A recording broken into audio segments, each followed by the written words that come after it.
അതായത് ഇപ്പം നമ്മുടെ ഒരു കസ്റ്റമർ ഇപ്പം മ്യൂച്വൽ ഫണ്ട് ഓപ്പൺ ചെയ്യുന്നുണ്ട്, ഒപ്പം ഇൻഷുറൻസും ചെയ്തു പോയാൽ നമുക്കുള്ള ബെനിഫിറ്റ് വെച്ചിട്ട് നമുക്കൊരു കസ്റ്റമറിനോട് പറയാൻ പറ്റുന്ന ഒരു കഥയാണ്. ഇപ്പൊ എന്റെ ജെറിൻ എസ് ജെറോഡ് എന്ന് പറയുന്ന ഒരു കസ്റ്റമറാണ്. ആള് ഡോക്ടറാണ്, കരുനാഗപ്പള്ളി ഗവൺമെന്റ് ഹോസ്പിറ്റലിലെ ഡോക്ടറാണ്. അപ്പൊ ആള് നല്ല ഇൻവെസ്റ്റ്മെന്റ് ഒക്കെ ഉണ്ട്. അപ്പൊ ആളുടെ അമ്മയും ഗവൺമെന്റ് ജോലിക്കാരിയായിരുന്നു. അപ്പൊ ആള് ഒരു ലംസമായിട്ട് എമൗണ്ട് ഇൻവെസ്റ്റ് ചെയ്തിട്ടുണ്ടായിരുന്നു, ആളും ഇൻവെസ്റ്റ് ചെയ്തിട്ടുണ്ടായിരുന്നു. അപ്പൊ ഇൻവെസ്റ്റ് ചെയ്ത സമയത്ത് രണ്ടും ഹെൽത്ത് ഇൻഷുറൻസും ആൾ എടുത്തിട്ടുണ്ടായിരുന്നു, ഒപ്പം ഇൻവെസ്റ്റ്മെന്റും ചെയ്തിട്ടുണ്ടായിരുന്നു. അപ്പം ആളുടെ അമ്മയ്ക്ക് ഇപ്പൊ ഈ നിലവിൽ ഒരു 2-3 മാസം മുന്നേ ക്യാൻസർ, ലിവറിലാണ് ക്യാൻസർ. അപ്പം ലിവർ ട്രാൻസ്പ്ലാന്റേഷൻ ചെയ്യണം എന്ന് പറഞ്ഞു. അപ്പൊ ആ ഒരു സമയത്ത് ആ ആളെന്നെ വിളിച്ചിട്ട് പറഞ്ഞു, എനിക്ക് എന്റെ ഇൻവെസ്റ്റ്മെന്റ് ഒക്കെ ഒന്ന് റെഡീം ചെയ്യണം എന്ന് പറഞ്ഞു.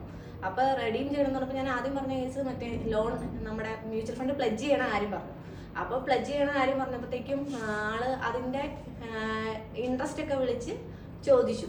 അപ്പൊ ഏകദേശം 9.5 ഒക്കെയാണ് വന്നത്. പക്ഷെ ആൾക്ക് എന്താന്ന് വെച്ചിട്ടുണ്ടെങ്കിൽ അത് എടുക്കേണ്ട ആവശ്യം സത്യം പറഞ്ഞില്ല. ആളുടെ അമ്മയുടെ പേരിൽ നേരത്തെ തന്നെ ഇൻഷുറൻസ് എടുത്ത് വെച്ചിട്ടുള്ളതുകൊണ്ട് ഒരു 50 ലക്ഷം രൂപ വരെ എങ്ങാണ്ട് ഈ ട്രാൻസ്പ്ലാന്റേഷൻ തന്നെ എന്തോ ചെയ്യാൻ പറ്റും. അപ്പൊ ആള് ഇവിടുന്ന് ഈ ഒരു ഫണ്ട് റിഡീം ചെയ്യണം എന്തിനാന്ന് വെച്ചിട്ടുണ്ടെങ്കിൽ ജസ്റ്റ് കോഷൻ ഡെപ്പോസിറ്റ് പോലെ ഈ ട്രാൻസ്പ്ലാന്റേഷന് മുന്നേ കെട്ടണം.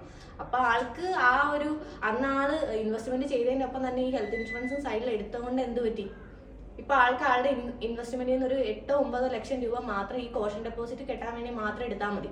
അല്ലെങ്കിലുള്ള അവസ്ഥ എന്തായാണ്, എത്ര വലിയ ഡോക്ടറാണെന്ന് പറഞ്ഞിട്ടുണ്ടെങ്കിലും ആൾക്ക് ഇങ്ങനെ ഇത്രയും വലിയൊരു മേജർ സർജറി അല്ലെങ്കിൽ ഒരു ട്രാൻസ്പ്ലാന്റേഷൻ ഒക്കെ വരുന്ന സമയത്ത് ഭയങ്കര എമൗണ്ട് വരും. അപ്പൊ നമ്മൾ ആ സമയത്ത് ഒരു ഇൻഷുറൻസ് എടുത്ത് വെച്ചുകൊണ്ട് ആ ഒരു ഇതും കവർ ചെയ്യുന്നതുകൊണ്ട് ആൾക്കാരുടെ ഇൻവെസ്റ്റ്മെന്റ് സേഫ് ആയിട്ട് തന്നെ ലോങ് ടൈം കൊണ്ടുപോകാം. അമ്മയുടെ പേരിലുള്ള ഇൻവെസ്റ്റ്മെന്റ് ഉണ്ട്. ഇപ്പൊ നാളെ ഇപ്പൊ അമ്മയ്ക്ക് ഇതെല്ലാം കഴിഞ്ഞിട്ട് ജീവിക്കാനുള്ളതും ഇതിൽ നിന്ന് വേണമെങ്കിൽ SWP എടുക്കാം.